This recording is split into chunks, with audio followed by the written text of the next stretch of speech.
जय हिंद मित्रांनो, कशा आहात सर्वजण. तर मी आता आपल्या नवीन घराकडे आलेलो आहे आणि आज मिस्त्री वगैरे काही आले नाही, त्यामुळे मी आपलं दरवाजा पण उघडलेला नाही आहे. तुम्हाला दिसेल दरवाजा बंदच आहे आता. नाहीतर सकाळी आलो की दरवाजा ओपन करून देतो, पहिले झाडू मारतो. झाडू तर मारलेला आहे, पण दुसरं गेट जे आहे ना ते ओपन केलेलं आहे, मी याला बंदच ठेवलेलं आहे.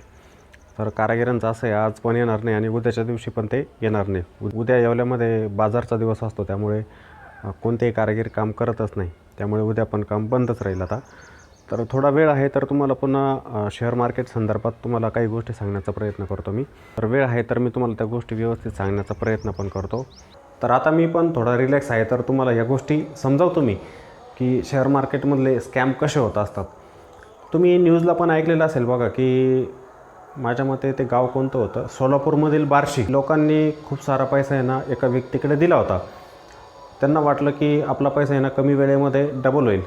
म्हणजे एक स्कीम चालू केली होती एका व्यक्तीने, की मी पैसा शेअर मार्केटमध्ये लावतो, चांगले रिटर्न तुम्हाला बनवून देतो, चांगला परतावा तुम्हाला देतो. मग लोकांनी काय केलं होतं, आपल्यासारख्याच सामान्य व्यक्ती आपल्यासारख्याच होते त्याच्यामध्ये, की त्यांनी काय केलं, आपल्याजवळ असलेली रक्कम त्या व्यक्तीकडे दिली. ती व्यक्ती शेअर मार्केटमध्ये लावणार आणि महिन्याला आपल्याला 10% परतावा ते देणार. म्हणजे जर समजा तुम्ही 5 लाख रुपये त्या व्यक्तीकडे दिले, तर ती व्यक्ती प्रत्येक महिन्याला तुम्हाला काय करेल, 10% रक्कम देणार. म्हणजे 5 लाखांचे 10% किती झाले, 50,000 रुपये. म्हणजे एका महिन्याला तुम्हाला ती व्यक्ती 50,000 रुपये देणार. आता काही व्यक्तींचे 10 लाख रुपये होते, त्या व्यक्तीला 1 लाख रुपये प्रत्येक महिन्याला मिळणार. मग लोकांना काय वाटलं, की अरे बापरे, आपण तर दिवसभर एवढं काम करतो, 500,000 रुपये कमवतो फक्त दिवसाला, माझा पगार महिन्याचा फक्त 30,000 रुपये आणि हा व्यक्ती मला 60,000 रुपये देतो एवढे पैसे देऊन. लोकांनी काय केलं, तिथं आपले पैसे त्या व्यक्तीकडे जमा करायला सुरुवात केली. आणि जमा केल्यानंतर मग काय झालं त्यांच्यासोबत, थोडे दिवस त्यांना तो परतावा मिळाला, पण ती व्यक्ती पैसा घेऊन फरार पळाली ती व्यक्ती. म्हणजे कित्येक लोकांचा पैसा घेतलेला होता त्या व्यक्तीने आणि ती फरार झाली. आता काहींचं कसं असतं, की अशी स्कीम म्हटली की काय वाटतं त्यांना, की हे बघा, मी आता 5 लाख रुपये टाकलेले ना, आता मी जर 5 लाख टाकले तर मला 50,000 रुपये प्रत्येक महिन्याला मिळत आहे. माझे 10 लाख रुपये दुसरीकडे पडलेले FDमध्ये असतील किंवा दुसऱ्या जागेवरती कुठेही इन्व्हेस्टमेंट असेल, मग ते काय करतात, 10 लाख रुपये त्या व्यक्तीला देऊन टाकतात.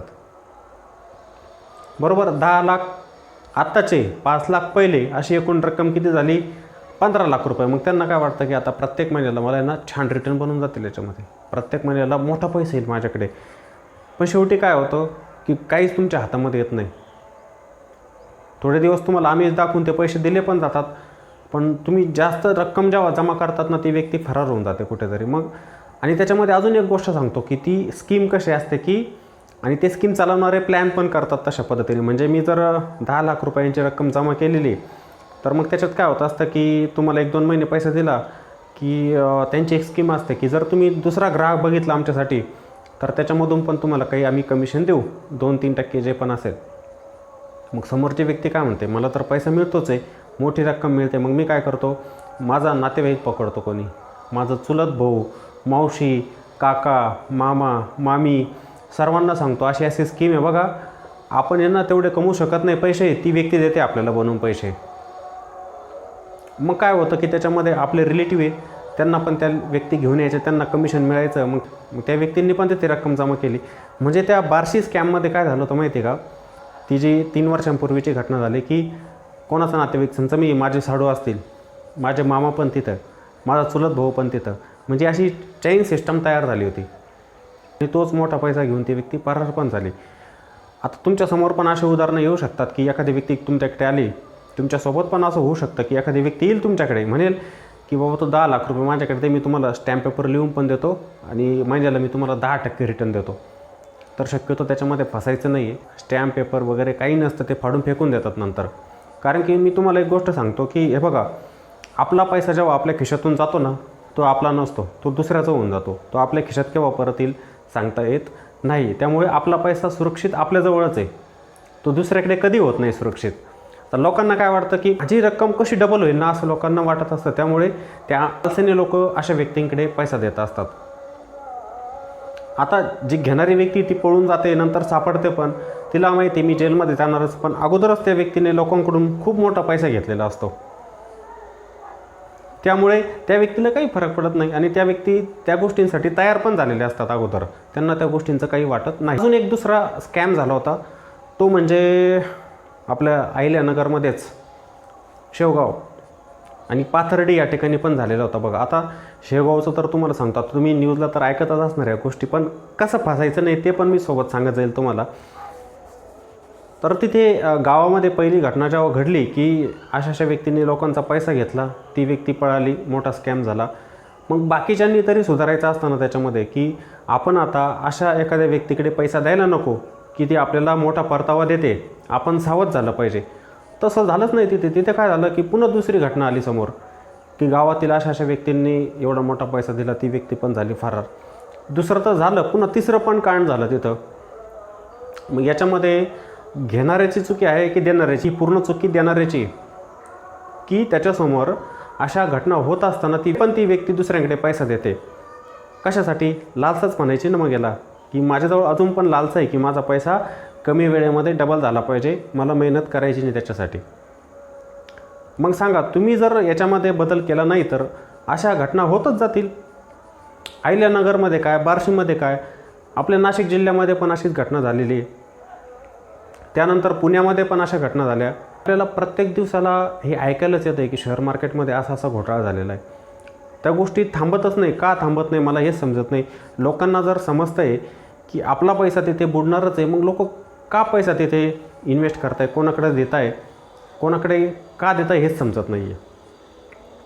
तर आपलं काम काय असतं की समजा कोणी एखादी व्यक्ती तुमच्याकडे आली, म्हटली की बाबा तुम्हाला एवढा पैसा द्यायचा, मी एवढा परतावा तुला महिन्याला देतो, 10% 20% जे पण असेल सरळ सांगायचं, बाबा माझ्याकडे पैसा नाही आत्ताच्या वेळेला, किंवा मी दुसऱ्या ठिकाणी इन्व्हेस्टमेंट केलेली त्यामुळे माझ्याजवळ आत्ता पैसा शिल्लक नाही आहे, मी तुला देऊ शकत नाही. मग आपल्याकडे ती लालसा नको आहे. लालसा जर आली ना की तुम्ही म्हटले ती व्यक्ती मला 6 महिन्यामध्ये पैसा डबल करून देते, ही लालसा तुमच्याकडे आली की समजायचं तुमच्या खिशातून पैसा तुमचा गेला आणि तो तुमच्याकडे आता येणार नाही आहे. तरी तुम्ही वाचणार. आणि त्यानंतर शेअर मार्केटच्या नावाखाली अशा अनेक व्यक्ती असतात की ते पैसे काढतात. ॲक्च्युली बघायला जर गेलं ना तर त्यांना शेअर मार्केटचं कोणतंही नॉलेज नसतंच. फक्त लोकांकडून त्यांना पैसा काढायचा असतो, पैसा घेतला की ते फरार होतात. मग आमच्या ग्रामीण भागात म्हटलं जातं, तेल गेलं तूप गेलं आणि हाती दुपटणं आलं. आपण काही पैसे त्या व्यक्तीला दिलेले असतात, ते तर जातात. नंतरची काही सेविंग असते ना आपल्याजवळची, ती पण जाते. काही वेळेला काही लोक आपली पत्नी जे असते तिचे दागिने वगैरे जे असतात ते पण विकून टाकतात, ते पण पैसे घेतात आणि तिकडे टाकतात.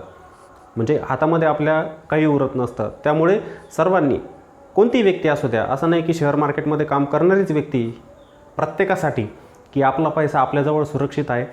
तुम्ही कोणाजवळ देत असाल तर तो पैसा तुमचा नाही, मग तो होणार नाही, तो होतच नाही. शेवटी तुम्हाला जरी वाटतं आहे ना की 5-6 महिने झालेले मला ती व्यक्ती पैसा देते, रिटर्न देते चांगल्या महिन्याला, एक दिवस असा येतो असतो की तुम्ही तुमच्याजवळची बाकीची रक्कम पण त्या व्यक्तीला देऊन टाकतात ना, ती पण रक्कम तुमची जात असते. त्यामुळे थोडं सजग व्हायचं.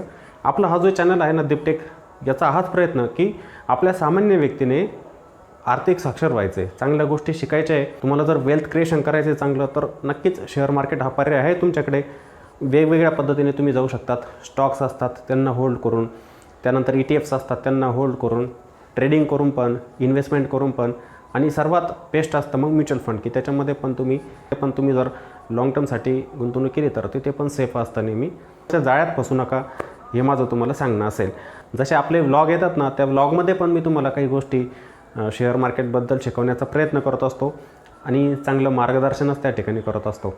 आणि हे व्हिडिओ जर तुम्हाला आवडत असतील तर नक्कीच व्हिडिओला लाईक करत चला. कॉमेंट फार महत्त्वाचं असतं. एक क्रिएटर जो असतो ना त्याच्यासाठी कॉमेंट आणि लाईक फार महत्त्वाचं असतं. त्यामुळे तुम्ही व्हिडिओला छानशी कॉमेंट पण करून जायची आणि व्हिडिओला जास्तीत जास्त लोकांपर्यंत शेअर करा. पुन्हा भेटू आपण अशाच एका नवीन व्हिडिओमध्ये. जय हिंद.